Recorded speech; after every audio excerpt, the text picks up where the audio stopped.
From the Oregon State University's Extension Service, you are listening to In the Woods with the Forestry and Natural Resources Program. This podcast aims to share the voices of researchers, land managers, and members of the public interested in telling the story of how woodlands provide more than just trees. They provide interconnectedness that is essential to your daily life. Stick around to discover a new topic related to forests on each episode.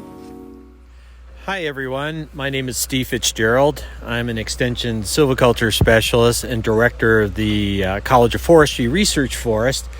And welcome to this segment of our In the Woods podcast. And today's topic is stream restoration.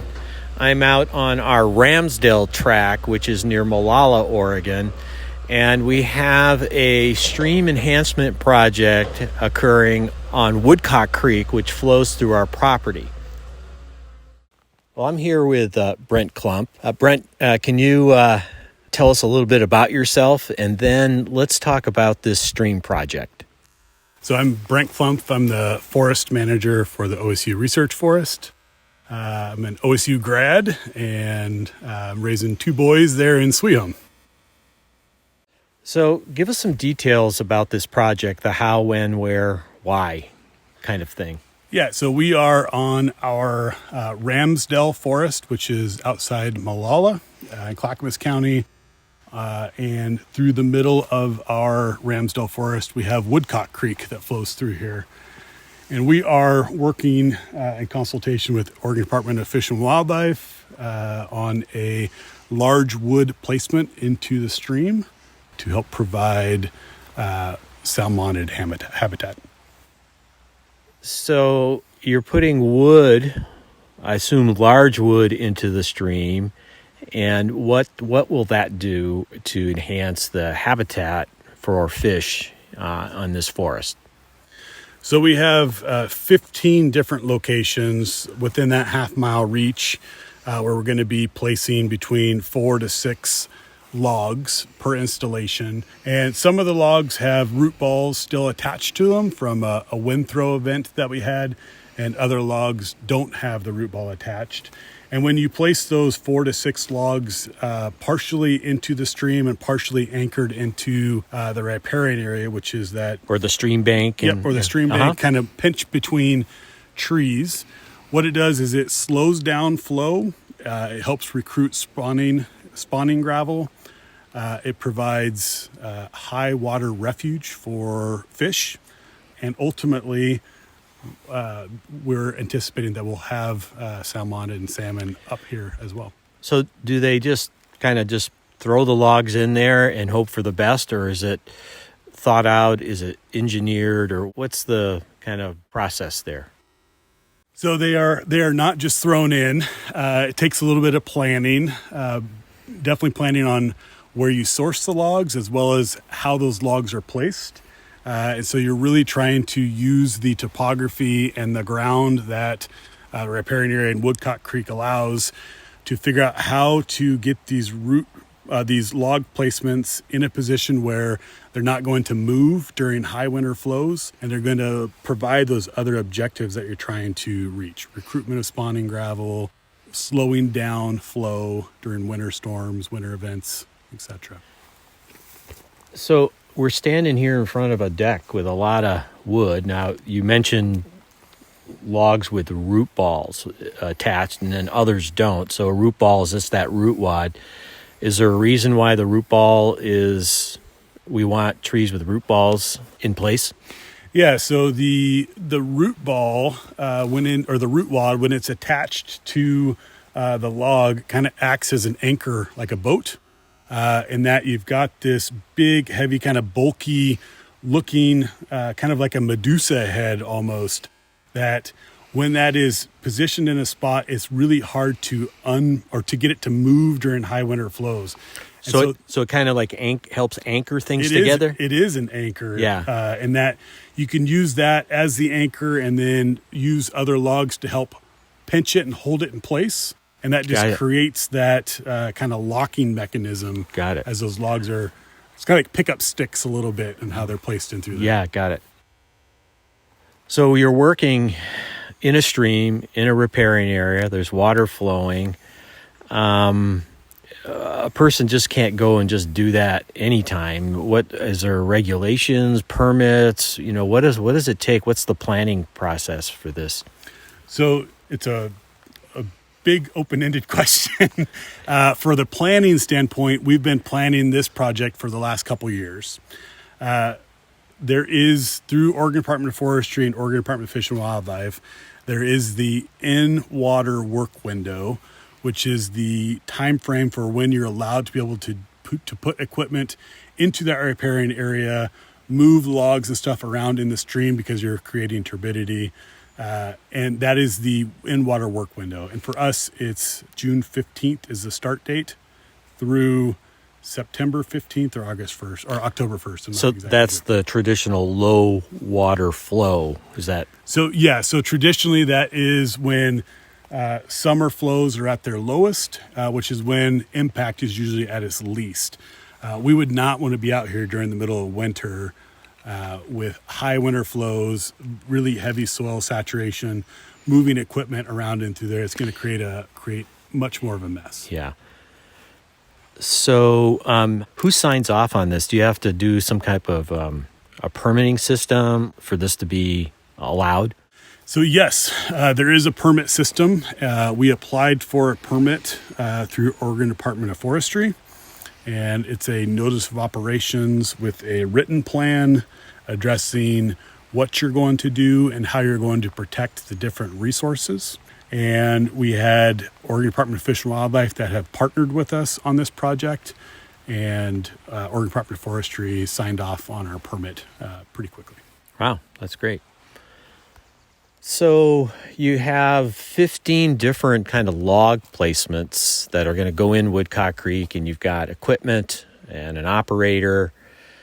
When you think about what's the total costs, and maybe you could break it down into different segments. Sure. So there is the cost to actually physically place the logs into the stream with equipment and a contractor. And that is, we put that out to bid, and that's right at $19,000. There's actually, most people don't quite think of it this way, but there's the value of the logs that you could have shipped to the mill. And how many, we're standing here in front of a very large log deck, and you have 3 or 4 of these decks. We've got three of these log decks. In total, we have just over 100 pieces. And so a root ball with a log, that's 1 piece. 2 logs is 2 pieces. So we've got about 100 pieces that are going to go in. So what's the value of those logs? It's right about $35,000 to $40,000. They're valuable logs. Mm-hmm. Most of them are Douglas fir. There is a few western red cedar that is also extremely valuable. But from a university and a research forest standpoint, these are costs that we're willing to incur, and we pay for those costs. We pay for the contractor to come in. These are costs that we're willing to absorb in the interest of managing for multiple uses. So the total cost, you would ballpark it at what? I think total cost, including time, staff time, is probably right in that $70,000 to $75,000 total. So, in thinking about the creek, that's a really an ecological investment to enhance the productivity of that stream. It is, and it is an investment. And Woodcock Creek as a whole is going through, there's a lot of restoration work that's happening off of the research forest as we head downstream on other landowners as well. Port Blakely has some project they're going to do next year. The county has some work that they're doing as well. So we're just one landowner in kind of the cog of the Woodcock Creek ownership. And our hope is that with all these other landowners collaborating, that the ecosystem as a whole will be better once they're completed. So the Ramsdale track, I know we use it for extension type programs. And today you brought some students out from that work on the research forest, but also our students in the College of Forestry. What do you think they get out of it? I think for them, they get to see another aspect of managing a forest. And We've got students that came out here that are in forest engineering, forest operations, forest management, recreation resource management, natural resources. So it's a pretty wide and broad, diverse group.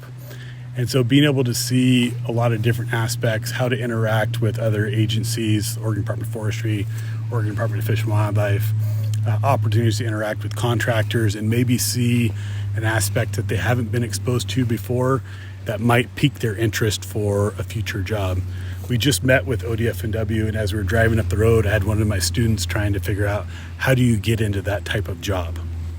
Yeah, I can see where this type of work would be really appealing as a career, because you're doing habitat restoration and improvement, and that's, it makes you feel good, I think, at the end of the day.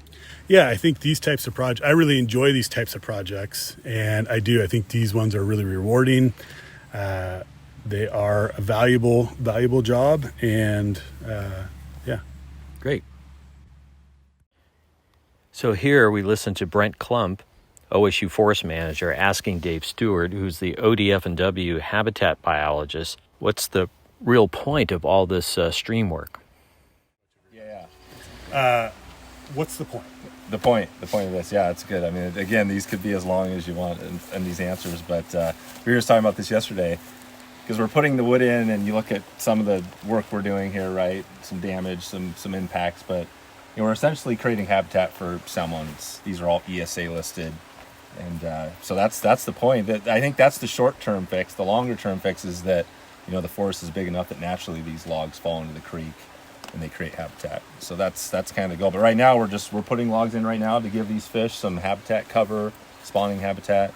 You can imagine kind of what we're doing mostly here is we're putting the structures in, like here. You can see this. There's a little island. We're creating an apex jam. So we're going to put the structure like this, maybe a couple other logs, and what that creates is it continues to create the off-channel habitat, which is like the number one thing that salmon need. Salmon is they love that. So side channels, alcoves, all that habitat. So that's what we're creating. So anywhere where I find a little side channel, old historic side channel, I'm always trying to think, okay, how do we reconnect that? And part of it is you can imagine, when you see the stream now, it's low, right? But at flood stage or higher winter, it floods out in here, right? Yep. Potentially. So we're building it, getting ready for the next big flood event. So this year, if we get a good, 5-year event or a 50-year event, it's going to bring the water up and it's going to push it out a little bit. And then naturally habitat's going to be created around these structures. So when you look at this, sometimes you're like, well, what is it doing? It kind of maybe looks like it's just we're putting wood in, but you got to think longer term.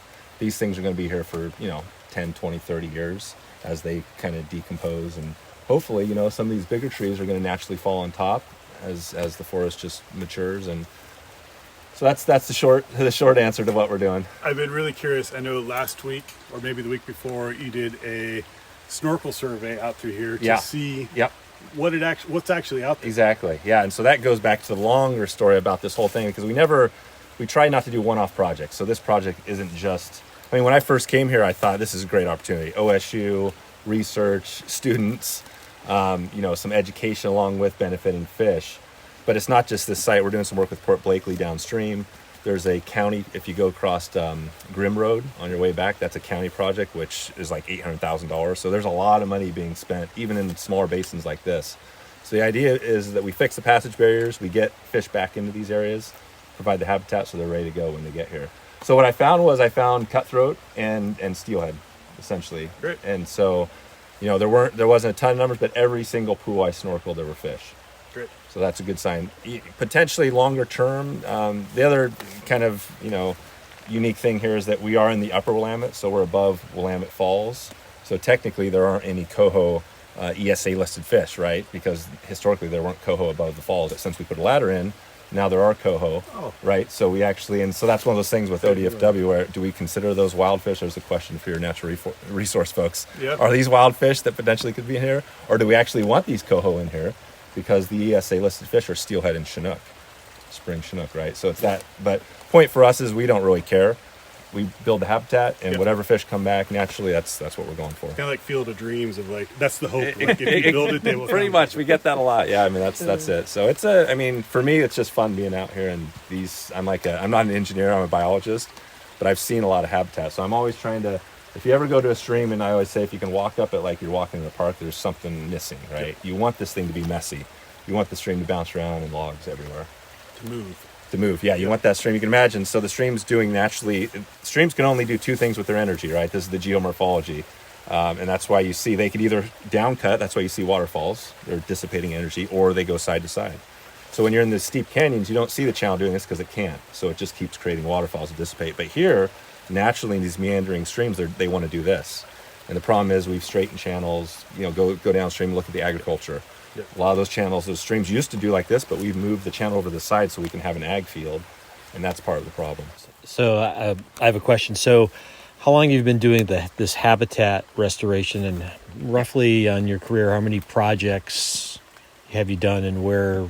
Yeah, so roughly 10 and 10. So the first 10 years of my career, I was doing research with the Corvallis lab. Uh-huh. So we were actually doing all the surveys. So I was leading crews doing that. And then the second half, I got into the restoration. So I moved over from the Tillamook area over to the Clackamas office. And on and off, I've been doing this work. I worked with ODOT for a little bit, so I've done some other few things. But. So how many projects over that 10-year period that you've done would you think? That's a good question. I mean, if you just look, again, the ones that I've done, versus the ones where I'm actually on site, not managing, but there, and then there's others where we're just providing technical assistance.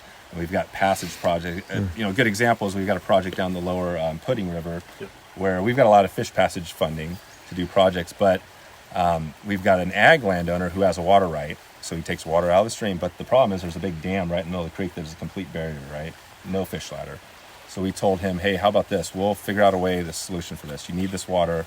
So we're finding a way to build an actual well. This is really unique, thinking about kind of outside the box, right? You don't think about that. We're trying to get some funding to actually build the well, because if we can build the well, give him the water, now he doesn't care to take out the dam. Yeah.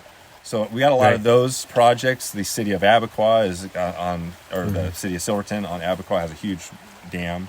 So I'm all of those things. To answer your questions, it's a tough one. I mean, I think hundreds, right? Hundreds of projects. That's great. There's been, what's the number? Like billions of dollars spent on salmon restoration. So we've spent, tens of millions of dollars. So you've been at this a while. Yeah. And so how has your thinking about placement changed from when you first started to now? Have you go back and monitor and watch and go, well, that didn't work, but I love that question. Yeah, I mean, I can remember when I first was thinking about going from research into this, and I studied behind Dave Plowman, who was out of Tillamook. It's kind of cool. The family stuff is also really cool because there's a lot of connections over the years. But Dave Plowman was the stream restoration biologist in Tillamook. I was doing research, and I asked Dave, hey, can I walk along with you and see what you're doing? And a couple of things Dave told me were the same things I do today, right? Where is wood naturally, kind of accruing and falling in the stream? Let's add more. Let's beef it up. Where are there side channels? So I'm still doing all that. The next level that I've done is sometimes work in the city. There's a lot more engineering design. So you see that we're actually, here is nice because we can put logs in. We're okay if they move around a little bit, or even if maybe a log slides a little bit. But if you're in Portland, these things are locked in. So I've learned a lot about that.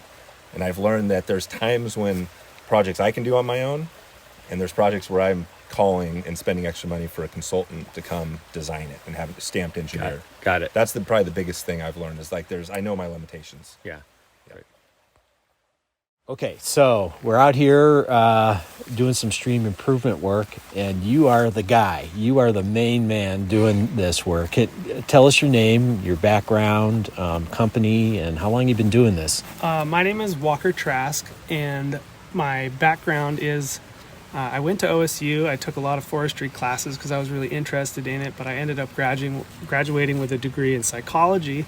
But through family ties, I started kind of in this habitat restoration area. And I started when I was 15 doing salmon stream surveys for biosurveys. Oh, wow. Great. And I did that for 3 years. And then my brother and I started doing this habitat restoration company, Trask Design and Construction. And we have been working from Astoria to pretty much Ashland, from the coast to the mountain range, and have worked on most watersheds at this point over the last 14 years. Wow. So you said you got a degree in psychology. So do you find this is therapy for you out here? It is sometimes, but it's not always that way. There's a lot of stress and deadlines, and it's definitely work. But right, with the deadlines, a lot of it is really enjoyable, especially walking the streams, and like you guys were talking about earlier, seeing the aftermath of the projects that you put in, like dam removals or culvert reinstallations or these log projects. Just one of my favorite things is coming back to a log project after a flood event and seeing all the chaos that's created in the stream, that natural chaos. But that chaos is habitat. And that chaos is habitat building. That's great. Yeah. Well, I thought maybe here we could kind of observe some of the work and watch you place these logs. Is there, I know between you and Dave, I know there's a strategy. You might just, before we get going, just talk about your thinking or how you actually place these logs in so that they don't just sluice out, but they're actually locked in. Yeah, all that strategy is really stream dependent and topography dependent. And in this case, I think Dave's idea is he's trying to collect debris in the stream and get some of this creek to kick out onto natural or historic flood plains. You can see around here we have some low terraces, and as these log jams collect debris and build a better dam, they're going to move that water up onto those terraces and create new side channels and fill old side channels. But in other streams, oftentimes you're trying to collect bed load to hold gravel for salmon spawning, so you will do your log jam slightly differently. You're wanting more contact with the substrate. But then the other thing that we do is try to make sure that none of these logs are going to be, careening downstream and smashing into a culvert or something like that. So that's kind of a secondary goal that you're working on all the time, is making sure that the logs are pinched between other living trees or slightly buried. Sometimes we'll do that. A lot of it is about weight and ballast weight, putting logs on top of each other so that they have enough, downward force to keep from floating or moving around in the stream. Right. But good. All right. Well, let's see you do your work. All right. Okay, so what he's doing here is he's grabbing this log that's about 25 feet long and carefully placing it in the stream. And it takes a little bit of finesse to do this and to arrange these logs in a way that they'll be jammed together and hold together in high flows.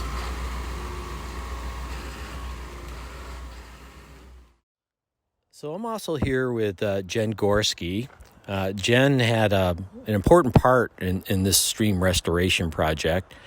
Jen, can you give me a little bit of your background and really the impetus for this project? Hi, I'm Jen Gorski, and I used to work for OSU Extension Forestry in Clackamas County and got so excited about forestry that I went on to do a master's at OSU, and I studied Woodcock Creek.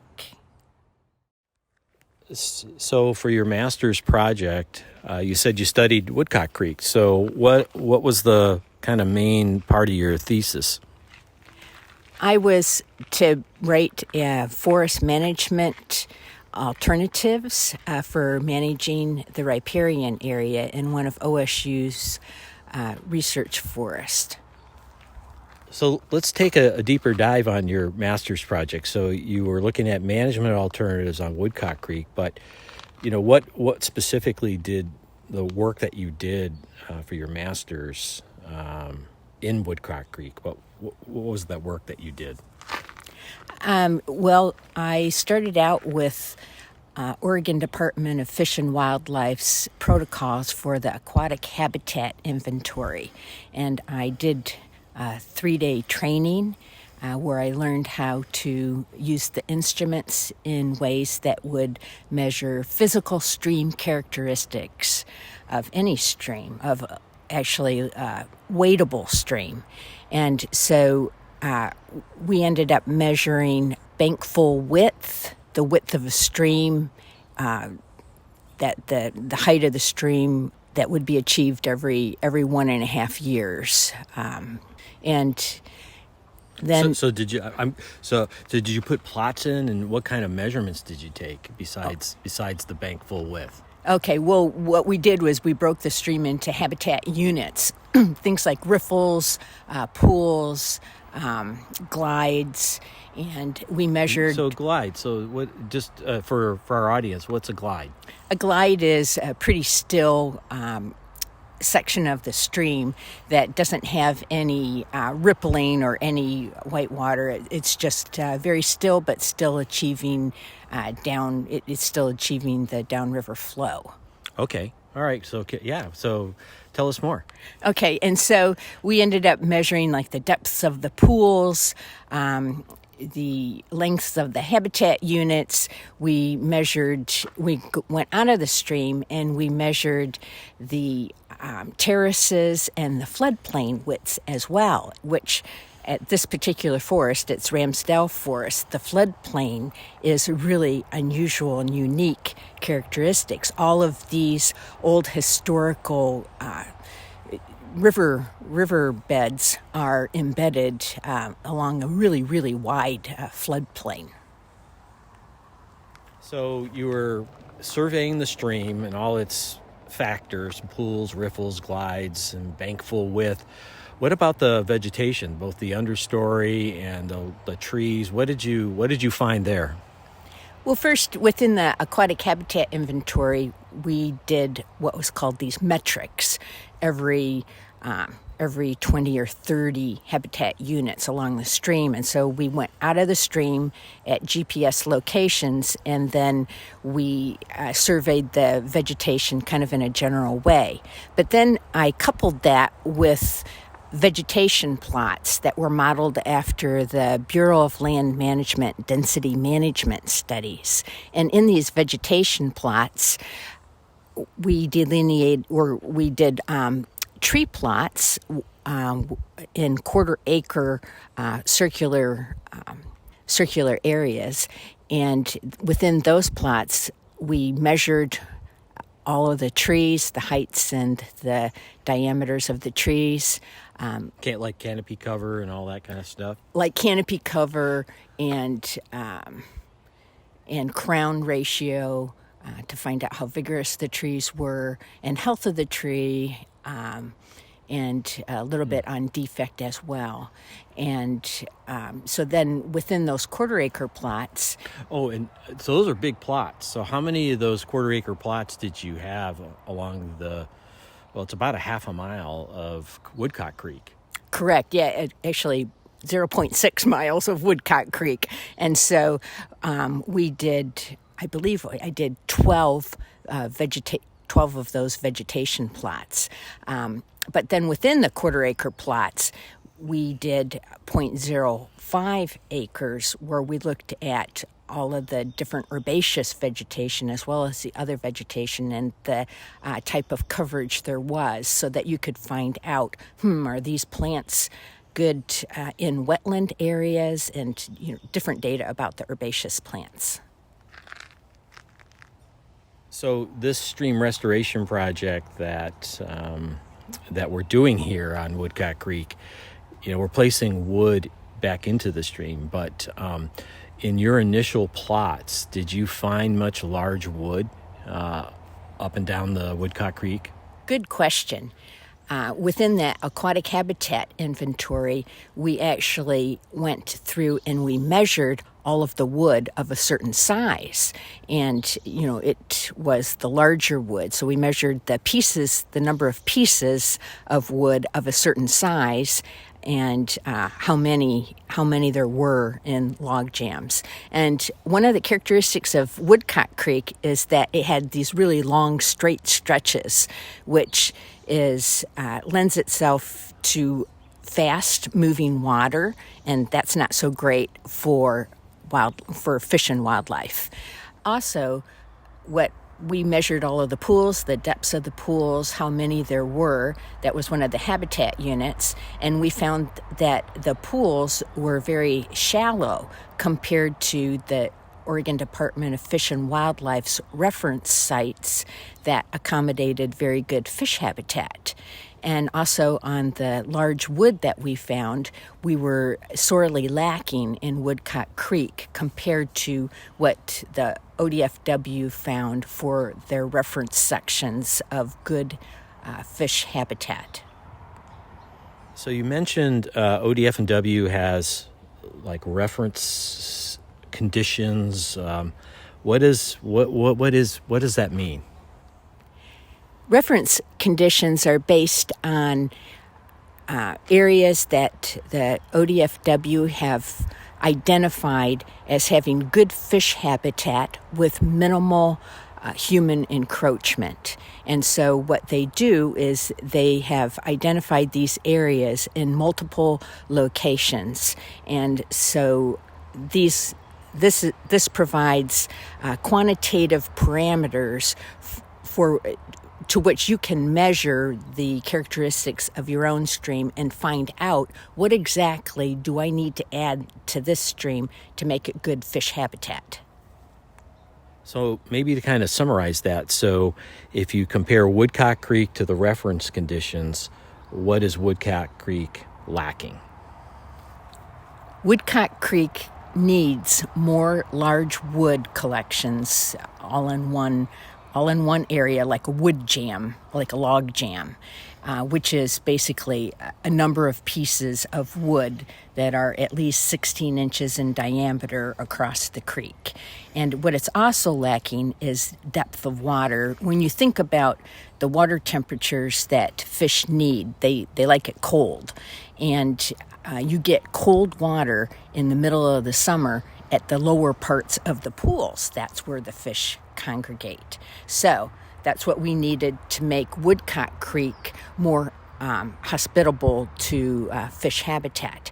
And the other aspect of this too is that Woodcock Creek is a smaller stream, but it's very close to the Molalla River, which is a stream that accommodates salmon, bull trout, and steelhead, and also lamprey eel.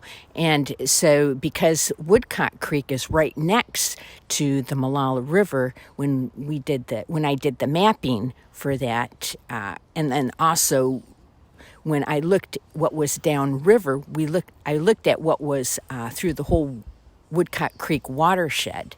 You have to look upriver and downriver to find out if there's fish barriers and where does Woodcock Creek flow into. So after you did all this work, I know that you teamed up with Dave Stewart, who's the habitat biologist on this project and on this podcast, and you, I think, went out and located potential places for log jams. And how did that go? Tell us a little bit about that process. Well, first I was acquainted with Dave Stewart because he is the fish biologist that does a lot of the work for ODFW in Clackamas County. And he has a lot of experience in placement of these logs to make these log jams on streams to create good fish habitat. So I invited Dave out to meet me and look at Woodcock Creek. And he thought that it had, without even looking at all of the data, he thought it had great potential for fish habitat because of its proximity to the Molalla River. And so we planned a day where we went out and we located 12 to 15 locations on Woodcock Creek that looked like they would make great places for log placement. And some of the things that we looked at, which was very interesting to learn from Dave, was that we're looking for broad floodplain areas, in some cases where there was a little wood that was already collecting, and in other places where we could easily place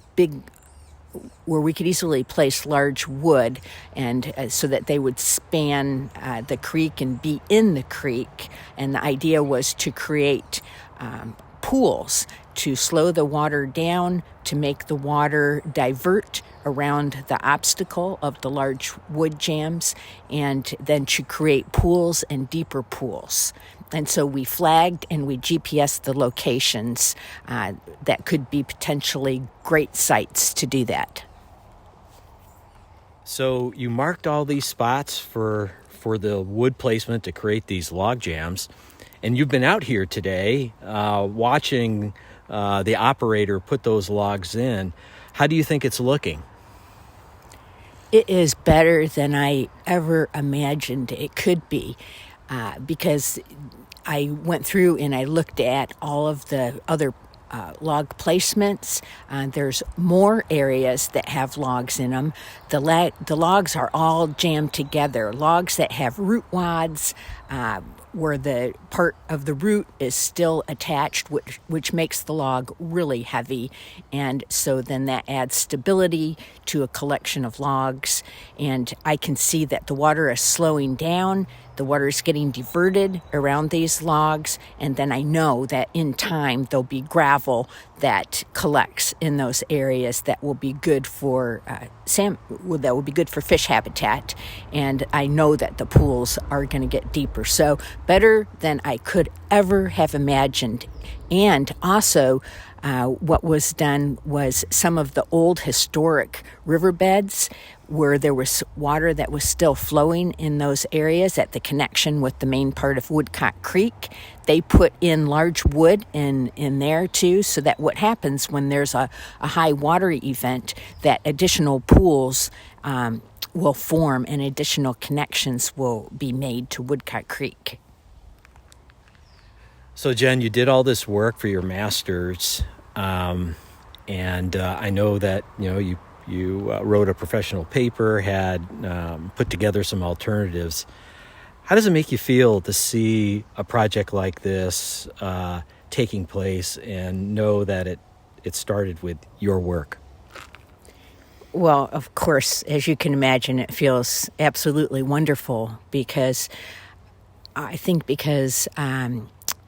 other people saw the merit of the project. The data supported that it would be a good place to put money for restoration. The data supported that. And so other people were able to recognize that as well. And then to be able to see it put into action in a timely way, it is immensely satisfying because now I know that this is actually just one of several watershed projects on Woodcock Creek to enhance the fish habitat there. And so because these projects are going, there's about 3 other projects that are going, so it's a total watershed enhancement. And so we know that this is going to be really good. We know it's going to be really good habitat for the fish. And so, of course, that's very satisfying. That's great. That's awesome, really. Well, this concludes another episode of the In the Woods podcast series. Thank you all for listening, and don't forget to subscribe. Thank you so much for listening. Show notes with links mentioned on each episode are available on our website, inthewoodspodcast.com.